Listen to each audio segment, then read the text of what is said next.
Je veux pas des 20, je veux pas de 50. Je veux que des 100 dollars. On joue le jour, on joue la night. Pour d'abord le stack, c'est des gouffres, c'est des clowns. Ils font ça pour les caméras. Moi, si je veux faire de la maille, c'est pour sortir maman de là. On veut de la maille, on veut des sous. Pas pour flex sur IG. Parle en pile, il passe sur Snap. Donc je les drop un addy. On veut de la maille, on veut des sous. Pas pour flex sur IG. Parle en pile, il passe sur Snap. Donc je les drop un addy. Je suis sur l'autoroute dans une rave. Dans le gamos on est tous rap. Dans mes textes y'a zéro rap. Cap, ton négro veut bosse dessus, faut qu'il rate pas. Le school c'est bien.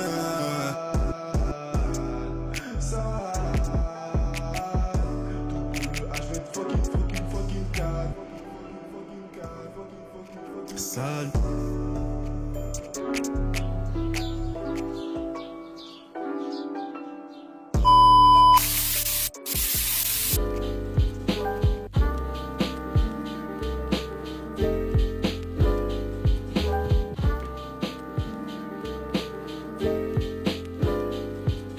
Je m'appelle Rémi, j'ai 12 ans. Ça fait 2 ans que je joue au basketball avec les Griffons. Je trouve que quand tu es très riche, tu as un accent comme poli. Et je suis toujours comme... Je les regarde comme... OK. Je vais... Comme, tu arrives à comme, savoir qu'une personne va à une école privée parce que je trouve avec la façon qu'ils parlent.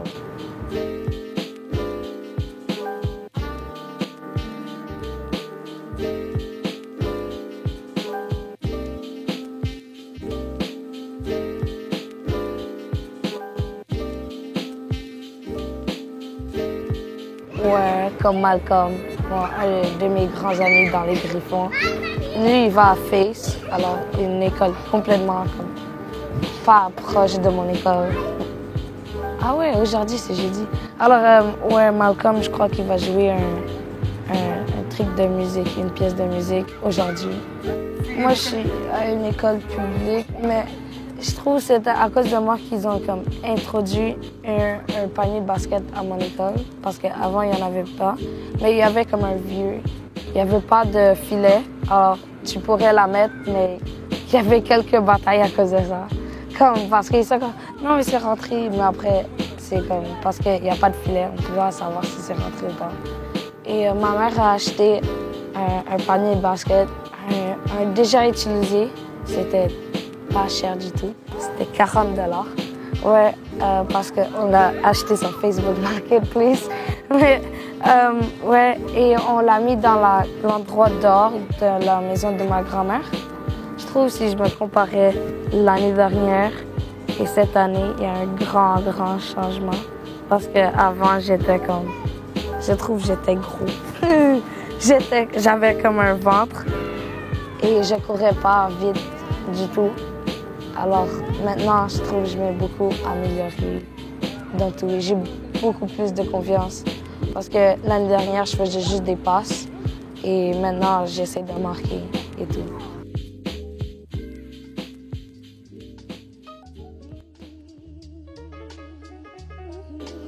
Je m'appelle Malcolm, j'ai 12 ans. Je joue le basketball, 11-13 ans. Moi, je suis un plus jeune. La plupart des gens sont en secondaire 2, secondaire 1. On s'inspire des plus vieux, mettons. Puis ouais, c'est quand même bien, genre, voir des gens avec plus d'expérience que nous, ça nous aide. Je sais pas comment dire, genre, le basket, c'est une grosse partie de moi quand même. Pour être un bon coéquipier, c'est genre, choix pour pratique à l'heure. Mais même pas être à l'heure, c'est genre arriver 20 minutes à l'avance, être déjà tout échauffé, avoir notre jersey sur nous. Puis, qu'est-ce que j'aime aussi, c'est que genre, on rit pendant l'échauffement, on se regarde, on parle de notre semaine. Genre, mettons, il y a des gens qui me donnent des conseils, puis genre, je les prends pas autant que genre mon frère. Ses conseils, je sais qu'est-ce que lui, il est quand même bon au basket. La plupart de mon jeu, genre, je me suis inspiré de lui. Exactement, genre, moi et mon frère, on n'a pas une couleur de peau, mais genre, c'est mon frère, là, genre, on est connectés. On a grandi ensemble, tout le long, genre, je me suis toujours inspiré de lui. Genre, c'est pas la couleur de peau qui va changer notre lien. Dans ma tête, genre, le racisme, il y en a plus tant. Mais, genre, c'est quand même un truc encore réel. Des trucs micro-racisme, mettons. Genre, juste pour faire rire les autres. C'est quand même du racisme. Puis genre, Même si tu te dis, ah ouais, c'est pas si important que ça, genre peut-être la personne, genre, ça l'a touché. Le racisme, c'est rendu trop banalisé, mettons. Genre, c'est pas un truc à faire. On est en 2024, puis pas de racisme, non racisme.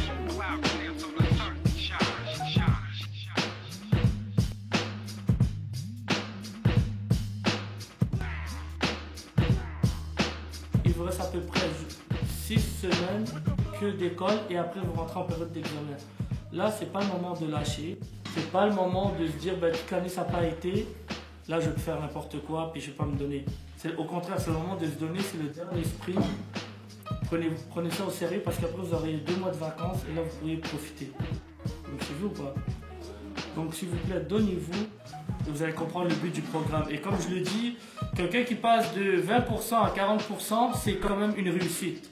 L'idée c'est toujours d'aller vers la hausse. Tu veux prendre le remède? Ouais, selon vous, ce serait quoi la solution pour combattre le racisme? Vous n'avez pas de solution? Quoi? Vous n'avez pas de solution? Ah oui? Ça veut dire on laisse ça comme ça, puis ça... On pourrait avoir une solution, mais il y aura des gens qui vont passer. Ouais. Alors, je vais changer ma question. Selon vous, comment ne pas être touché et ne pas devenir raciste? Ignorer. Mais là, si tu ignores, il faut continuer à faire noir. Ok. Par exemple, moi, je viens te voir. Par exemple, moi, ok, je suis ton grand frère. Ok? Je viens te voir, je te dis, hé, lui, c'est un arabe, ton ami, il faut faire attention, les arabes, c'est des voleurs. C'est des choses qu'on entend. Ouais, c'est des préjugés. Moi, je te dis juste, on parle de préjugés. Mais vous, qu'est-ce que vous feriez pour pas être touché par ça? Vous pensez pas que vous informez, vous pensez pas qu'avoir une culture générale et vous informer face aux autres cultures, ça peut vous aider? Parce que souvent, les gens vont porter des préjugés sur, admettons, je te donne un exemple, même sur les religions, hein, sur les juifs, sur les musulmans, sur les chrétiens. Vous pensez pas que aussi vous informer et vous instruire et apprendre à connaître la culture d'une autre personne, ça peut vous protéger du racisme? Ça, c'est vrai. Oui. Mais genre, ça dépend de quelle blague que tu fais. Oh là là. Non, en fait, c'est parce que moi, comme j'ai des amis genre arabes, Oui. alcool, À l'école. et genre, il y a des fois, quand genre, il vient, il dit oh, ça va, nanana. Et moi, je dis comme, oh, ouais, ça va, arabe, genre. Ouais. Tu vois? Parce qu'on s'y connaît, c'est normal. Et Et ça, si c'est une autre personne vient, genre, elle parle comme ça avec moi, je vais être comme, yo, Ouais. pourquoi tu fais ça? Mais si je parle comme ça avec la personne, c'est parce que lui-même m'a donné la permission de parler comme ça avec lui. Tu vois? Oui, je comprends. Mais des fois, c'est ça. C'est ce qu'Ibrahim a dit aussi. C'est que des fois aussi, peut-être tu vas le faire avec tout le monde, puis les gens ne vont pas le prendre. Il y a ça aussi, il faut faire un peu attention avec ça. Blaguer sur ça, ça normalise des choses que peut-être un jour tu vas mal le prendre aussi. Faut pas généraliser. Ça, c'est quelque chose qui va vous protéger beaucoup de ce cercle vicieux. Je sais pas, pour ceux qui ont la pratique, vous pouvez aller vous préparer. Allez-y. Et ceux qui ont besoin d'aide, n'hésitez pas à nous écrire.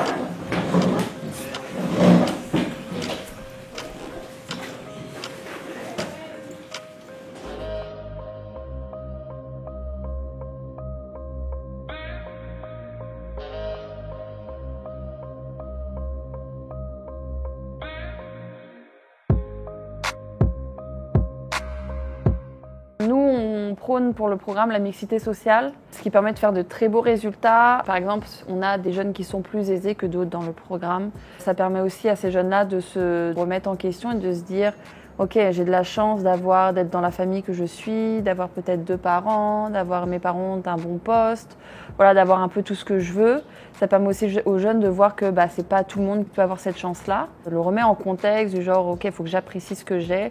Au lieu des fois de me dire, de me plaindre, machin et tout. Tout le monde a le droit de se plaindre, bien sûr. Mais voilà, de recontextualiser un peu tout ça. Et puis à l'inverse, ceux qui malheureusement, ils ont un milieu social défavorisé, monoparental, peut-être un peu moins d'argent et tout ça. Ça permet aussi de créer du lien avec ceux qui sont plus aisés, et puis se rendre compte que ceux qui sont plus aisés, c'est pas des méchants, ils ont la vie qu'ils ont. Puis de les booster aussi, de se dire ok, moi aussi j'aimerais avoir ça plus tard, avoir ma famille comme ça. Ça peut arriver aussi que certains, malgré qu'ils soient d'une famille aisée, ils aient des mauvais comportements ou mauvais caractères et tout ça, et de se dire ok, moi je viens d'un milieu défavorisé, mais j'ai des belles valeurs. Et je peux remercier papa ou maman ou les deux de m'avoir inculqué ces belles valeurs parce que peut-être que j'ai moins d'argent, mais j'ai d'autres valeurs qui me font être heureux dans la vie.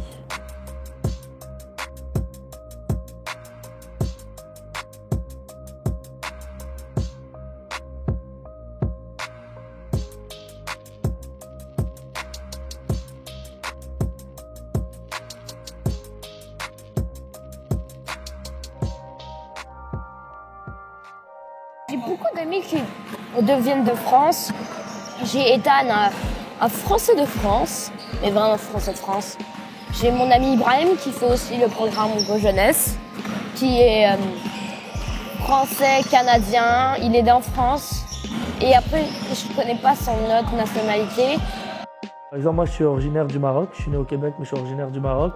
Mais mon ami il est originaire de la République Dominicaine, j'ai un ami qui est originaire du Bangladesh, un qui est haïtien. J'ai aussi un ami qui s'appelle Hadim qui est sénégalais, canadien, russe. Mais il parle un peu russe, arabe et sénégalais. Donc j'ai oublié c'est quoi la langue au Sénégal. Un qui est indien ou peu importe, ou qui vient du Cameroun.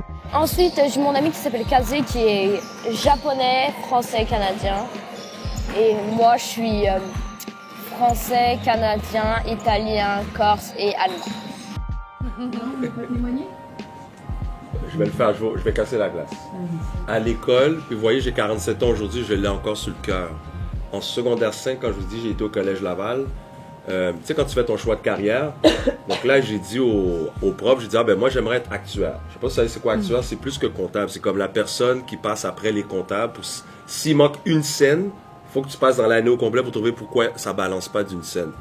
Puis le prof, il m'a dit, mais les gens comme toi, ils vont pas actuaire, va commis comptable. Donc finalement, ce qu'il est en train de me dire, c'est qu'au lieu d'aller faire 5 quelques mille dollars par année, les gens comme toi doivent faire 27 000. Et c'est plus tard. Et là, ce qu'il a fait, je vous ai dit que je suis rebelle, il m'a donné l'excuse pour me rebeller puis faire plein de niaiseries. Puis aujourd'hui, je vous dis, j'ai 47 ans puis je l'ai encore sur le cœur. Parce que cette personne-là m'a carrément dit, parce que tu es d'origine haïtienne, tu es noir, tu n'arriveras jamais. Toi, tout ce que tu peux faire, c'est le comptable fait sa job puis tu es le commis. Là. Tu vas chercher les lettres. Ça m'a tellement blessé puis je vous en parle encore aujourd'hui. Donc je vous dis, ça a l'air de rien, mais juste ça, c'est dénigrant. Puis ça m'affecte jusqu'à aujourd'hui, mais j'ai bien fini pareil. Mais si, comme Annabelle a dit, j'aurais été persévérant, je ne l'aurais pas écouté, peut-être que je l'aurais été aujourd'hui. Mais juste à cause d'une personne, j'ai trouvé une excuse. En club, ça coûte cher. Tu sais, là, c'était vraiment une bonne opportunité parce que c'est tellement pas cher, puis genre, c'est vraiment le fun. Je serais vraiment down de faire du volleyball toute ma vie, mais je sais pas encore si je vais pouvoir faire du volleyball toute ma vie. J'aimerais ça, mais genre, professionnellement, c'est presque impossible. Surtout que genre, je suis pas très grande. Volleyball, c'est pas mal ça, faut être grande, là. C'est un sport qui coûte cher. Les trucs que tu dois acheter toi-même, c'est pas si cher que ça. Tu sais, des baskets, des knee-pads, puis une balle. Mais après, t'as tout l'attirail de filets, poteaux, les antennes, les coussins de tout ça coûte cher. Genre là, je fais un tournoi d'adultes les week-ends, là, pour, je pense, 16 semaines.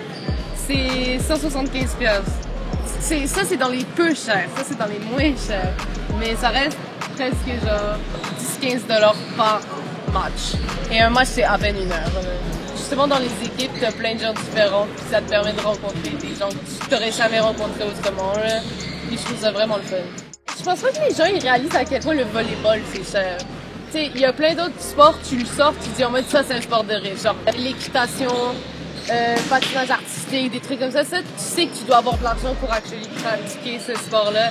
Le volleyball, c'est plus accessible, mais en même temps pas vraiment. C'est ni un sport de riche, ni un sport de pauvre. C'est entre les deux. Je sais qu'il y en a certains qui sont plus aisés que d'autres, mais genre, c'est pas vraiment un sujet qu'on parle. On est plus genre focus sur le volleyball. On s'en fout qui est dans quelle classe sociale. Il y en a certains, on le sait, qui struggle plus dans la vie, mais ça change pas la vision qu'on a sur eux. S'ils jouent bien, on les aime bien.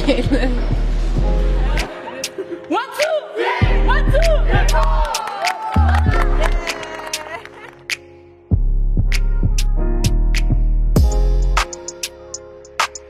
Je m'appelle Anna Corvelina, j'ai 17 ans et je suis en train d'apprendre le volleyball. C'est totalement nouveau pour moi.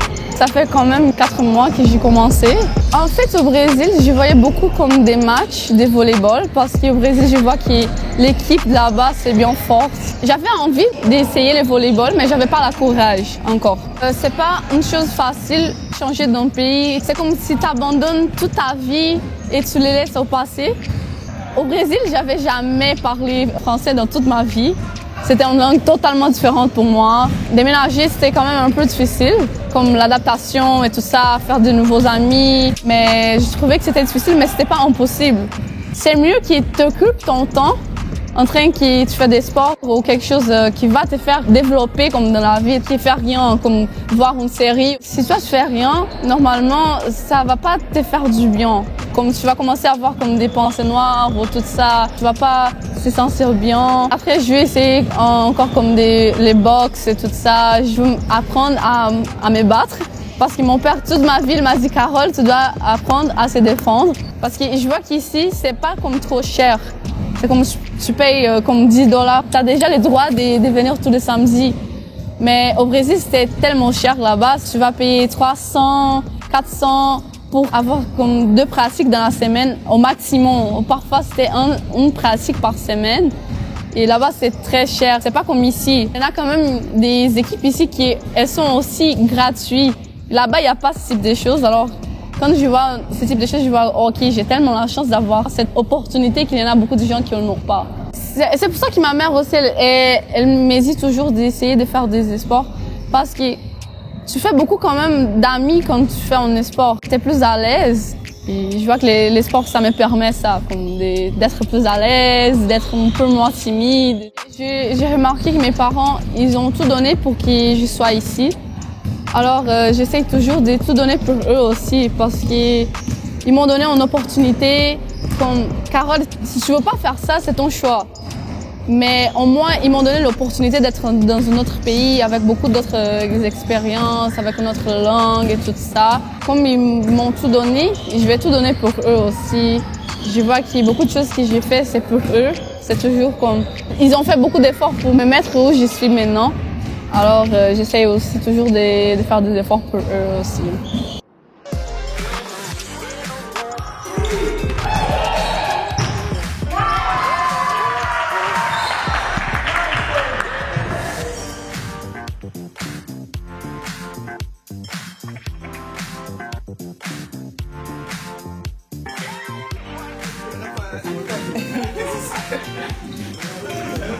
C'est mental, c'est mental.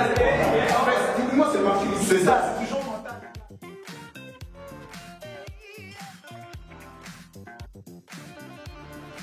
Bonjour, moi c'est Joboy, j'ai 17 ans, bientôt 18 dans une semaine. N'oubliez pas les cadeaux.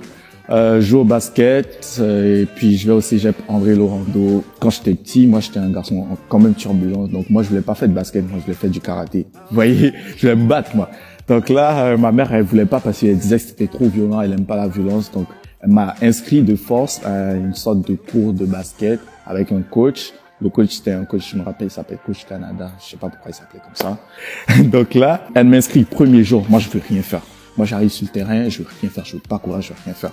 Là, le coach me dit, prends la balle, commence à dribbler. Moi, je sais pas dribbler, j'ai pas d'expérience au basket. Au fur et à mesure que j'allais aux entraînements de force, forcé par ma mère, j'ai remarqué que j'aimais beaucoup ce sport. L'adrénaline, quand tu cours, quand tu fais des passes, quand tu fais des shoots. Ça a commencé à me hyper. Je me suis dit, je vais m'intéresser à ce sport. Alors, j'ai arrêté parce que, à cause de plusieurs raisons personnelles, j'ai arrêté. Mais à la maison, je continuais toujours à jouer entre moi et mes frères. C'était une pause due à mes parents parce que il y avait des petites situations qui m'empêchaient d'aller me pratiquer, même dehors. Donc, c'était un peu ça. Donc, c'était pas vraiment une pause voulue, mais j'ai essayé des tryouts, j'ai été refusé normalement parce que j'avais pas le niveau, j'étais pas coaché. C'est un peu ça mon parcours. C'est pas fini. Il y a la suite. Je vais jouer collégial, je vais jouer universitaire et peut-être, si Dieu le veut, je vais jouer professionnel.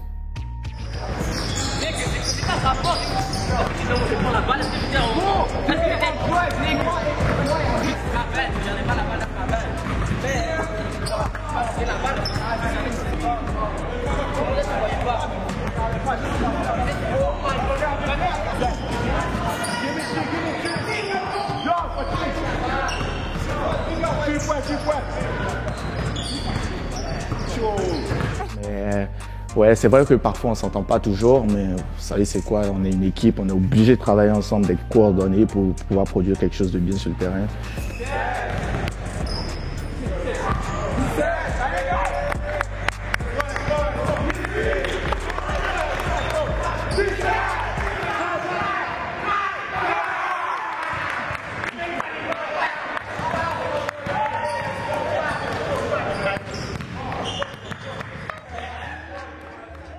Il faut être bien entouré aussi. Comme mon pote l'a dit, il faut bien être entouré. Comme mon pote Fortuna, oh, c'est le meilleur. Lui, je le connais depuis Saint-Laurent, le quartier dans lequel j'ai grandi. C'est Fortuna qui va te traîner sur le côte, même au gym. Vous voyez Fortuna, c'est lui, c'est l'homme de la situation, c'est le coach. C'est notre coach perso, vous voyez, il est bon, c'est un gars que je respecte et que j'admire beaucoup. Il est bon, il va vous amener toujours loin. C'est toujours lui qui est comme les gars, on va aller jouer à 18h, il y a les grands, on va les affronter. C'est pas grave s'ils nous mangent, on est là, on continue de s'améliorer et puis c'est ça. C'est lui qui va nous inciter à aller au gym avec lui, à nous faire des exercices, tout ça. Puis ouais, c'est vraiment l'homme de la situation. Alex, il doit juste beaucoup écouter parce que souvent il perd souvent la concentration. Moi c'est DH, j'ai 17 ans et présentement je joue pour M&M et Griffon. Il y a les fans derrière, Non, on se connaît depuis très longtemps. Ouais, depuis secondaire 1. En plus je me souviens, je l'aimais pas au début parce qu'il était trop agressif, des trucs comme ça. Comme on avait dit ensemble en secondaire 1, je me souviens. Je l'aimais pas trop et tout, on avait beaucoup de disputes ensemble et je sais pas, on est juste devenus potes, ça s'est fait tout seul. Et c'est mon gars depuis, ça fait longtemps. Présentement, on joue tous les deux au cégep, on travaille et on joue pour 2 teams. Donc vraiment, moi je pense que si tu veux vraiment, tu peux. Si tu te donnes le temps et les moyens, vraiment c'est possible. Il ne faut pas abandonner parce que tu te dis que oh non, je dois faire ci, je dois faire ça. Personnellement, moi je trouve que c'est des excuses et que si tu veux vraiment au fond de toi, genre faire quelque chose dans ta vie, ben, tu vas le faire parce que tu en as envie et que c'est possible. Ouais, je trouve qu'il a raison du fait qu'il y a les parents. Des fois les parents ils ne te suivent pas dans ce que tu veux faire. Par exemple, moi, ma mère, elle ne vient pas voir mes matchs tout le temps. Souvent, elle dit, oh, choisis des priorités, l'école avant tout. Mais je me donne plus basket. Mais c'est pas pour autant que je laisse l'école.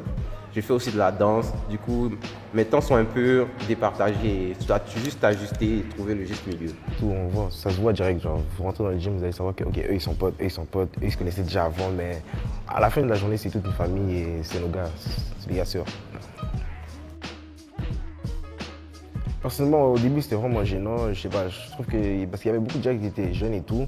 Et tu les prenais pas au sérieux. Genre, tu vois, les gars, tu prends pas vraiment au sérieux. Et vraiment, tu as vu comment il a évolué maintenant. Genre, tu vois, il y a vraiment beaucoup de joueurs que. Au début, c'est facile de passer et maintenant, ils restent là. Genre, ils essaient de passer, ça ne fonctionne pas, tu leur essayes et tout avant de passer. Vraiment, c'est le respect parce que tu vois, genre, l'évolution que le joueur a eue. Et je trouve qu'on a une bonne connexion entre nous. C'était pas facile au début, mais ça s'est fait. Pas de retard avec toi. T'arrives en retard aujourd'hui, non? C'est la seule fois. Toi, t'es tout le temps en retard. Non, ça t'es fou, toi t'es fou. Je suis avant toi à chaque fois, gros.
J'espère vraiment juste jouer au basket pour ma vie, genre qu'on me paye pour jouer au basket, ça serait un de mes rêves. Et jouer au basket professionnel et jouer contre des joueurs vraiment forts. Ça m'aide à étudier. Pendant que j'étudie, je pense toujours au basket, je pense à comment je pourrais aider ma famille en les aidant juste en jouant au basket.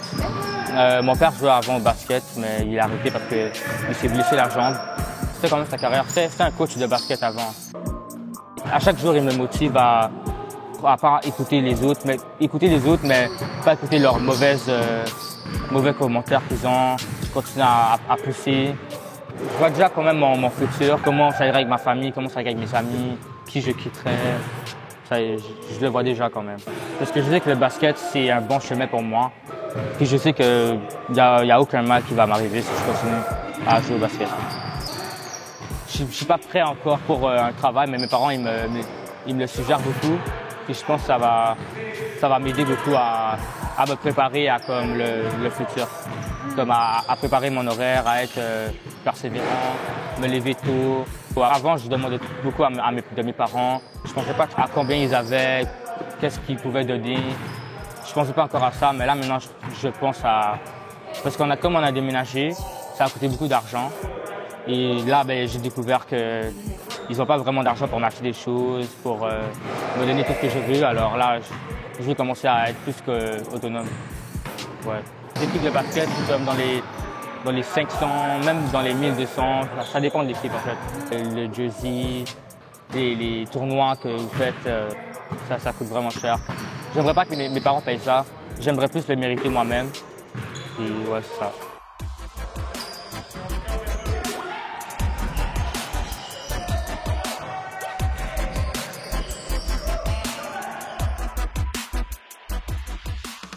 Je dirais que, en fait, quand on est rentré dans le Go Jeunesse, il fallait écrire c'était quoi notre but.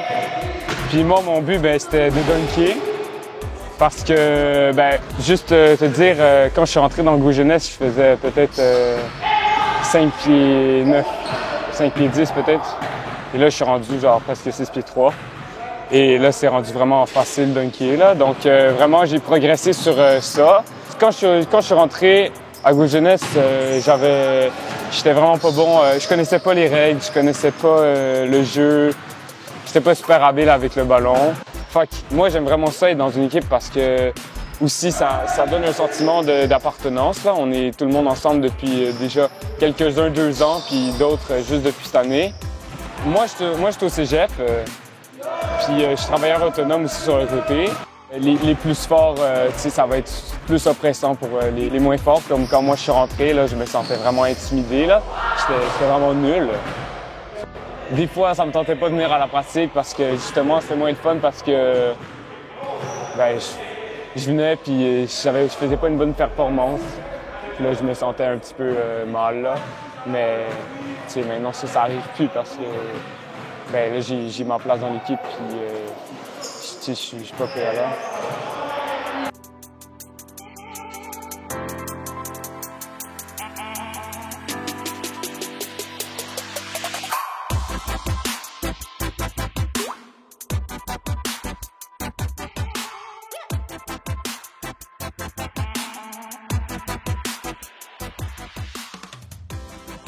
En tant qu'entraîneur, on a tous cette vision-là. Il n'y a ni de couleur, ni de grandeur, ni de sexe.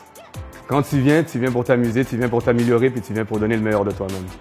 Donc, en termes de couleur, sexe, grandeur, etc., on va te prendre. Le critère le plus important, en fait, c'est la détermination et la volonté.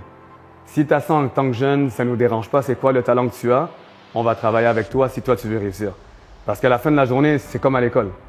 Si tu n'es pas bon en maths, tu dois quand même travailler fort sur tes maths pour pouvoir réussir. Puis pour travailler fort, il faut que tu aies une certaine détermination. Donc, nous, on veut pousser les jeunes à travailler sur leurs faiblesses pour qu'ils puissent monter. Puis ça change rien de si tu es un gars, fille, grand ou petit. T'as pas à t'inquiéter avec Go Jeunesse, on va te prendre puis on va travailler sur les trucs que tu as besoin de travailler. Aujourd'hui, on a beaucoup de jeunes dans 3 sports confondus. Ils sont moins turbulents que mes jeunes de l'année dernière, ça c'est sûr. Mais c'est un autre challenge parce que justement, c'est tous des nouveaux. Fait qu'il faut vraiment leur apprendre beaucoup de bases, ce qui est excellent pour nous parce qu'on aime travailler justement from the ground up.